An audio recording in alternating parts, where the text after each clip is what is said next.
Like, hello, everyone. Hey, guys. I gotta take a picture for my mom always. Like, I send her like hundreds of these, and she still doesn't know what I do. Well, hopefully soon she will. So I want to jump right in because we don't have much time, and I've been pestering Alex to let me do this session for a few years. He finally got on a plane and came out here, so thank you for doing that. I want to start and just give everyone a little bit of perspective on exactly how big Giphy is, because I think it's hard to kind of grasp the scale. So give us some numbers or some context on Giphy. Yeah, so a lot of times people come up to me and they're like, nice work. They think it's me in a basement with like a bunch of cats, and they've put these GIFs on the internet. But where we are now is, most people don't know because we don't publish these numbers too often. We hit about almost 800 million people every day. Yesterday, we served 10 billion GIFs. So that makes us one of the largest media distributors in the world. We're also, we'll debate this, but at least the number 3rd search engine. So we do about 20% of the entire search volume Google does every day.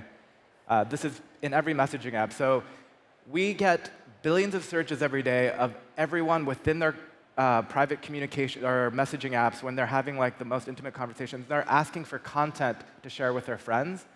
And that is like, it's gotten a little out of control. We actually do almost 2 times more video plays than YouTube does, which is like a little ridiculous. And this is all out of a couple small basements in New York and LA. Well, it started that way, and that's actually what I want to sort of talk about, because I think there's always like great origin stories for really cool companies like Giphy. And I want to sort of give everyone a little bit of glimpse into that window. So it was about 6.5 years ago. We were both at BetaWorks in New York, and we were working on other things, and Alex and Jace Cook, had cooked up this concept, and we're sort of building it out over a few months, I guess. It was about a few months. Yeah, over the summer. And then all of a sudden, the website was sort of live for a bit, and then I think someone, Mashable or Gizmodo, picked it up, and the traffic went from nothing to something very high, and all of a sudden it fell over and it stopped working. And this was Friday night. This sort of started pouring the bourbon, which is a bit of a BetaWorks tradition. And we sort of sat down and we're like, all right, you've got this thing that clearly is doing something. There was no company. And we crafted a deal over a few sort of glasses of whiskey. And then I think within 12 hours, you had the site back up and running. The company was funded. There was a team put on it. It was pretty amazing. It was my first glimpse into watching Alex do something that would take a normal founder weeks, if not months, in hours. And so what I thought was so cool about how you did that is, we set the business up very, very fast. But then on Monday, everything was about this sort of 10x growth, 10x on users, 10x on team. So I want to ask you, where did that come from? How did that kind of way of thinking come about? So this idea originally, to tell you the truth, we just made it on my friend's couch. And it was not meant to be a startup or a company. It was just meant to be cool on the internet for a day. And then we were going to shut it down. And then Paul was on the first day when it accidentally got sent out, because I actually wasn't ready to put it out in the public. One of our friends sent it out. And then everyone thought it was the coolest thing. And then, an hour later when it crashed, they said it was the worst thing that anyone ever did. And so you get really high, and then you get really bummed out.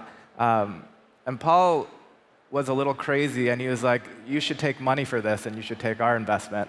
And I was like, I didn't even want this to be a company. I'm trying to do something else. But then I thought about it, and I was like, this would be a cool project to work on for, let's say, 3 months. And then we would shut it down, and then go on and do other things. But I was like, there's something here. There's obviously a need. So we did a handshake deal, I think, in 5 minutes. And then immediately when you take money, you're a hack. And I think this is a big difference that a lot of startup people don't realize, is they're like, I have this idea, I have this hack. There's a big difference between when it's a hack and when it becomes a company. When it becomes a company is when you've taken someone's money, and now you have responsibility to do something besides drink and eat oysters that we did every day with your money for the first month. We spent a lot of the money just hanging out. But after you're done doing that, you have to figure out what you're going to do. I went through YC with another startup, and Paul Graham used to say, what is the definition of a startup? And right now you'll hear these weird things like it's a lifestyle, it's a way of life, it's a philosophy, and that's kind of like all nonsense. A startup is the pure definition of a startup is something that's a company that's quickly growing. So that's why like a bodega isn't, unless it's a really cool bodega, isn't a startup. Startup is anything that's exponentially basically growing. So when you start a company, and this is how I've done all my companies in the day, is knowing that most of you are startup people, there's that hockey stick growth, right? And if you map out that hockey stick growth, that chart that everyone wants, that's one KPI that has to exponentially grow, and that's what every investor wants to see. So most startup people will start thinking about their companies, and they'll say, OK, we need to do this and this and this thing, and then maybe can get to this hockey stick growth. Or sometimes they'll like use compounding growth, or they'll like stretch the axis to make it steeper. But the truth is that if you want exponential growth, you just have to put a goal of some kind of exponential goal, and then figure out backwards how to get there. So the moment when we took Paul's money, it was, OK, I'll give you some facts back in the day. So we had 1 million people show up, and then they call it the trough of despair. The next day, everything crashes, but we had 300,000 people steadily coming to the site. And it wasn't like an exponential thing forever. It was stable there for 3 months while we were trying to figure out what to do. And then once we decided what the game plan was, we put a marker in the sand, and we said, within 12 months is when our funding runs out, we need to get to 3 million users. And if we don't get to 3 million users, we're going to shut the company down. And that's kind of like, that will start building the hockey stick growth. And so each time, we hit 3 million in 3 months, and then we did like another round of funding. And then we were like, OK, if we're going to keep doing this, let's hit 30 million. And people were like, there's no way people are going to come to a gift site. Like 30 million people, that's like ridiculous. What are you thinking? There aren't that many cat gifts in the world. And I was like, there are that many cat gifts. I have them all. But we did it, and then it requires you to think a little bit backwards where, how do you get 30 million people to show up? And so we can talk about it a little bit, but there's some tricks. So within 6 months, we hit 30 million people. We did another round, and then the goal was to hit 300 million people. People were like, that was like ridiculous. Like, what are you thinking? That's like impossible. So it took us 8 months to hit 300 million people, and then the next one was to hit 3 billion people, which was more people on the internet. And so we couldn't do that anymore. So we had to switch our KPI because there was no more So we switched our KPI into how many gifts we're serving. And that required us to make massive changes to the company. And so we had to reorganize the entire company to get another 10x. And so now we serve we definitely 10x'd that KPI since then. I think what I found, so where I was at the time is I was in BetaWorks. So BetaWorks is probably the coolest place to hang out in New York if you're a startup founder or just want to be around founders. BetaWorks led the investment into Giphy. I was actually running a game studio on the opposite side of the building with my co-founder Patrick called Dots. And what I found so fascinating was that Alex would create these insane goals, and you look at it and you say that you're never going to achieve that. But what I took away from it and I tried to adopt into Dots was that if you set those crazy goals, all of a sudden your approach can't be linear. It can't be about making something a bit better or incrementally better. It's about fundamentally changing everything. And I feel like you fundamentally changed everything multiple times a year. Yeah, we threw away the code base every about 3 months. So we were like, this is garbage, and then we threw it away, and then we rewrote it. And if it's disposable that way, you can do that until you get to the right product market fit, where things are now a little more stable. We reorganized the company every month in the first couple of years, and now we do it every 6 months, where we do because it's a little bit more stable now. But that's the point. Is like in the beginning, maybe the reason why I do this is maybe I'm a lot older now, and I burned a lot of years of my life being super stubborn and having too much ego, thinking that my idea was like the best idea in the world. And it's like sometimes it's half luck because you catch the right wave, and sometimes you just suck. And so when you put out an idea, the reason why when you do investments, people target a 18-month window. And the reason traditionally back in the day was it would give you a year to work and 6 months to raise money. And so you have this year window, and everyone can do a year. we've done a year in like I did a year living in Sacramento. It was like a weird place. Probably never do that again. But I did a year, and if you can do a year, you can sprint for a year. So the lesson I learned was do as much as you can in that year, and if it doesn't work, you're either not at the right time or right place, or your idea is not good enough, or something else, and quit. Like you should quit as soon as you don't hit that 10x, because then you're just being like a stubborn jerk, right? So don't quit yet, especially if we've invested So everyone in your should company. quit right now.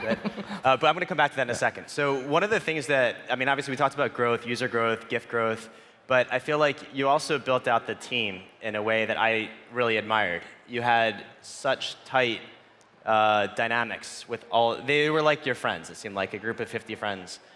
Like, how did you go about that? What was your approach to building out such a team that I felt like they were willing to go to the end of the earth for Giphy?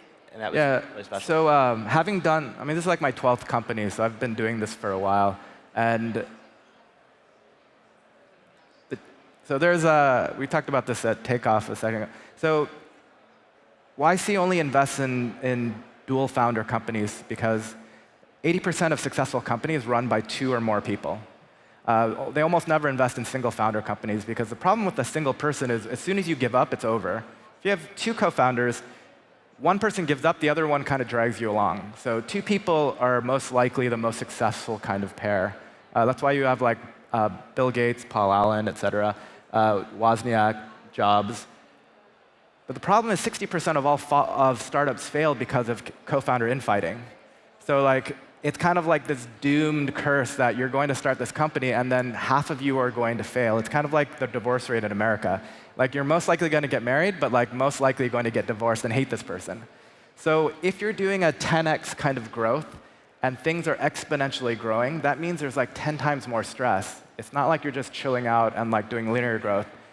If you want to get onto that roller coaster and you want to try to do exponential growth, there's 10 times more stress. There's 10 times more like people crying, people paying. Like I shed a lot of tears, people hating you. And the only way that that survives is if you work with your closest friends. Because your closest friends are people that, it's kind of like we talk about the Beatles a lot. No matter what album or what project you're doing, you go as a group together. And we know that this isn't the last company we'll work on together. So my entire team, I used to work at MTV, that entire engineering team at MTV 15 years ago works at Giphy. Pretty much all the people that I've ever worked with in New York work at the company. And we all made a pact in the beginning that if we didn't make it through this company, we would all go as another company and we would keep doing this. That way there's infinite trust where I know that I would never lay off all of my friends. I would rather burn the company down because it's not about the company, it's really about the people. And that is what affords us the ability to stay up till 5 o'clock in the morning. We moved all into a house together for a month because we had to do a sprint. We have infinite trust where I can be here and I know that they have it handled. And they know that we have implicit understanding that no matter what happens, everyone has each other's backs. If you kind of like start a team and you put out like, Craigslist ads, do people do that for engineers anymore? Like if you put out ads for random people, you're gonna get this like boy band, like NSYNC, and eventually someone's gonna get famous and then they're gonna get paid more and JT's gonna like do his own show and marry Jessica Biel and everyone else is gonna be like not famous, right? And they're all gonna break up and who knows who the other people are. So that's the problem with like starting a company, and you can maybe do that if you're putting out small records, but if you're going to do a 10x and get super crazy, you need 10 times more trust within the founding team. So that's where I think the best teams that I've seen are the teams that were all friends before they started, because if you're going to do infinite growth, you need like infinite trust, right? So the metrics have pretty much always looked good for Giphy.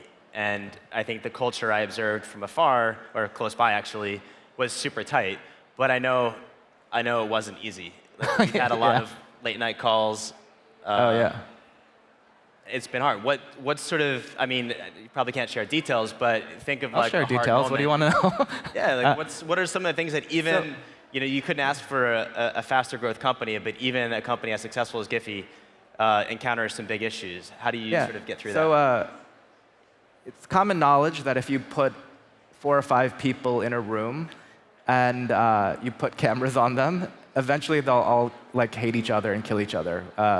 This is like, you've seen this on The Real World or Big Brother or like pretty much any TV game show. Like, if you just put people in a room, like there will be controversy and people will start to hate each other. It's just like human nature, it turns out. And if you give them alcohol, even like worse, right? So try getting hundreds of people who are your friends in a room all working together to do something. And that's like my family Christmas, whereby maybe half of your Christmases, right? Where it's really cool in the beginning, and then halfway through, like everyone hates each other, and like all the uncles are fighting, and then everyone cries and leaves. But the next day, everyone shows up, and you're family again. And so the only way, like I would say because we're such good friends, people are like, why would you work with your friends? And I'm like, well, they have the right to yell at me and be angry at me, and I can do that to them because we know in the end of the day, we'll be friends tomorrow and colleagues. If we're not close friends, then if we have that kind of blowout, we need to put rules in so we don't have that blowout because everyone's going to hate each other and there's going to be no trust. And then you have all the HR issues and problems where you have to have a lot of policies because you have to navigate because there's not implicit trust or social trust, and so you have to relegate that trust to policy. And that's really hard to build a strong foundation on. Most people don't realize when you start a startup, half of it's the company, and then half of it is starting a village. You like have a bunch of people in a room, and you need to make them all work together. And if you've ever like worked with anyone in a room, I feel sorry for like school like teachers who have like 30 or 40 people that they have to manage the interrelationships between all of them. And that whole society building, like we've done that for thousands of years, and maybe in Europe you've done it a little better in the US, but in the US it's like you get any group of people and people are like fighting and crazy. Look at our like politics right now. So I think it's just like a fundamental thing where you're kind of building a community at the same time, and that has every challenge that everyone in humanity since history has done. So you do that, and then do a 10x on your company and pay back your investors. It's like not a cool job. Yeah, no, I mean, I think we've talked about this quite a bit, and I think it's a very, very difficult and demanding role for any founder, and it's like pretty thankless because even though people might look at the cap table and say, oh, you've got a lot of ownership in it, at the end of the day, every problem bubbles up to you, and you're the one that can't sleep at 2 a.m. So I read this book about village leaders. I never wanted to be CEO, actually. Like, I didn't take that title until a year later because I was like, no, I don't want to do that. That's the worst job ever. I've done that. Please don't make me be the CEO. And then they're like, we need a CEO. So I was reading this book about village founders and the people who led the village. I was like, why do people like let them live in these nice buildings and like have all the food? It turns out because when they get invaded, they're the ones that take the fall and are sacrificed for the entire village. So like you get all of the importance of being a CEO, but when something bad happens, you're the first one to be like executed or like given away. And so that is like the trade-off. Like everyone blames me for everything. And if you're a CEO, no one will ever thank you, but everyone will blame you for everything that ever happened. You make the right moves, and you're like, this is what we're going to do, and everyone argues with you and thinks you're an idiot. Then it happens, and then everyone's like, oh, that's great. And then no one actually thanks you that you did it. They're like, good job, us. That CEO, what does that guy do? I don't know. Well, I happen to know that your team thinks very highly of you, so you should take that. They're like my family, so we can all squabble. So let's switch tack a little bit and talk about investment. So you, obviously, BetaWorks led the seed round and also the Series A. Maybe. You have a lot of investors. So BetaWorks, Lear Ventures, IVP, General Catalyst, Lightspeed, DFJ. Okay, so you've had, how many rounds of funding have you had? 5? 5? 6. 5 or 6. Okay. Raised a lot of money. So, and you had multiple options along the way. I think Jeremy at Lightspeed has been the person on your board probably the longest, along with BetaWorks. Why did you pick Jeremy, and what should founders that have that choice be looking for in their investor? I mean, a plug for Lightspeed. If you can work with Jeremy and Lightspeed, I've worked with most of the VCs in the world for the last 25 years. That's like one, and Paul at Northzone, Yeah, two of my favorite people. Close number two. I'll be honest. The first time I met Jeremy, and this is what you actually want to look for in a VC. So all the VCs out there, like most VCs will do that thing of like, this is really cool. We'll get back to you. Like, let's be friends still. And let me know when someone leads it. And you're like, oh, come on. And you're like, wait, you really don't want to commit, but you're kind of keeping me in the back pocket. You're kind of my friend, but you're not my friend. And that gets tiring. Jeremy, which I like his approach, is he was like, I don't think this is interesting at all. I was like, wow, first line out, I was like, this is really hard. And he's like, convince me. And so I convinced him, did my pitch. I gave him my Google, the Google Analytic keys, and I was like, we're open, we're transparent, do what you're going to do. And he grilled me for an hour to the point where I remember leaving and thinking, wow, this guy really doesn't like this company. And because he's asked more questions than all the VCs combined. And then 5 minutes later, he called me, and he was like, I'm 100% in. And since then, he's never questioned once what we're doing or why we're doing it, and he's always had my back. I can call him at 2 a.m. whenever with any question. And that, for me, was where I was like, oh, this is what VCs are. This is what VCs can be. Let me prove that I can be successful, and then let me pitch you the crazy things. And if you give trust to me, I'll get us to the next step. So I think most founders, and I was in this boat myself when I was raising capital, the things that people talk about are valuation, how much capital you're raising, other rights. I mean, obviously those things are important, but it doesn't sound like that was even something that you were thinking about when you were... Yeah, I'm all about keeping valuation low. Because the ultimate goal as a startup founder is to take as much money from VC as possible while keeping as much ownership as you can. And a lot of people will do this thing where they'll do a really large valuation round and take a large chunk of money, but then the next round's done. It's like, now you have to prove so much more. So let's say you take 10 million at a $100 million valuation. Well, guess what? The next round, you're going to have to do a $200 million valuation. But you can take 3 million at a $30 million valuation, 5 million at a $50 million valuation, and you can keep doing that, and ultimately you can have more funds to work with. So I would take, on valuation, my take is I don't care about, from a term sheet point of view, I want the lowest valuation. I just want really the investors that are going to be with me through the next rounds. Because if you're in a 10x company, that means you're going to have to raise money probably pretty soon. You want investors that will follow you to the next round so that when you need to do a secondary or when you need to have a hard vote, they're the ones that you trust. They're part of your family. They've been there. And they're the ones that are going to back you.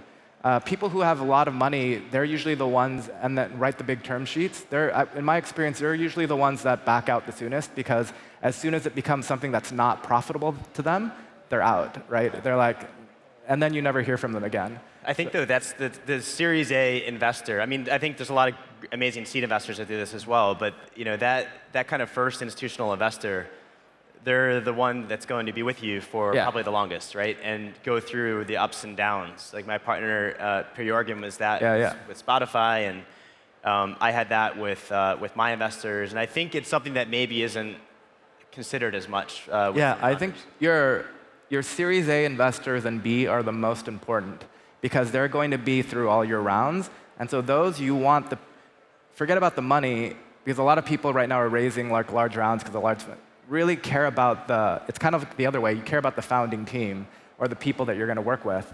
And then once you hit your Series C and D, then think about the big checks. Yeah. All right, so you had a successful fundraise. You've said you've been involved in 12 companies. I've been involved in a bunch as well. Most of the ones that I started couldn't raise money. I'm sure some of yours couldn't raise money. I'm sure some of you guys out there, maybe you're struggling to raise money or have pitched 100 VCs and no one's bit. And you talked about this a little bit earlier, but how do you sort of go through the process of deciding, okay, maybe this isn't the thing or my approach is wrong? So if you get a bunch of different no's, it could be that your idea sucks, which is most in my case, it's almost always the case. I'm like, oh, that's dumb. But you give it a shot, and then what you do is you self-fund it. Like if you believe it, you give yourself a year and you self-fund it. And I've gone into debt multiple times with my credit card, and then I had to go get a job someplace. If you have conviction, give yourself a year and do it, and then only give yourself a year because then you're just being like a weirdo, right? In terms of just funding, it's like what I do to get VC funding is I put out a plan. This is what I did for Giphy, a 5-year plan, and I said these are the milestones we're going to hit. And I made a bet and said if we hit this, you're going to give us more money. They're like, okay, do that. If you can 10x that, we'll definitely give you more money. 3 months later, we 10x it. I'm like, hey, so you're going to give us more money, right? And so I pre-plan the fundraises by making crazy bets in the very beginning. So our Series C investment from Germany at Lightspeed was a 5-minute phone call online and saying, hey, we hit those numbers that we talked about 6 months ago. We already hit them. And they're like, great, we'll write you your whole Series C check. And that is like the way that I like to do fundraise. But it's just once you get the ball moving, you have to put the goals out. So one request I have of you, not now, but at some point in the future, is to put your pitch decks online. Because Giphy has the best pitch decks. And I think there's a lot of charts that go up and to the right, but it's really because you guys did an amazing job at storytelling. And as you go through your pitch decks, you can see the story, and they're like, OK, that makes sense. And there's a few leaps of faith, but if it comes together, wow, that's massive. Yeah, you don't realize, like, when you're asking for $100 million, you're only really spending 2 to 3 hours with someone. Because you have the first meeting, then you have the second meeting, then you have the partner meeting. You have 3 hours to convince someone to give you $100 million. That 3 hours better be like Titanic, like Avatar, epic. Like, don't use PowerPoint templates. Like, that's worth, like, that you should be telling like a master story. Otherwise, like, you should just like work in a basement, which is what I do. I'll see you there. We will leave it there. So I think we're going to be doing Q&A at the other stage. So hopefully you guys will join us. But thanks so much, everyone. Thanks a lot. Good job, man. Yeah.